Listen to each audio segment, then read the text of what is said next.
好来感谢，这个看天食饭的农民真正是真热爱哦。像这个台中潭子的新田山区有3班的这个柑仔的三小班，这个面积有120公顷，最近开始要来结果，但是都是无水通压。这个树叶啊，拢打去啊，拢冷去啊，啊，搁来落果，啊，搁结无果。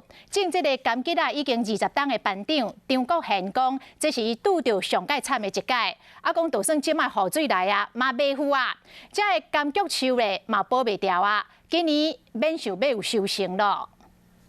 即摆这合理爱头有50块的，40-50块的大，即摆这剩无10块。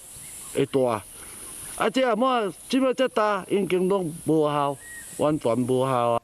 柑仔三小班的班长张国宪愈讲愈无奈，伊讲去年开始连续7个月拢无啥物雨水，真个农友伫怨叹讲今年的收成又搁无望啊！若准有好收成嘛，袂大，果袂大。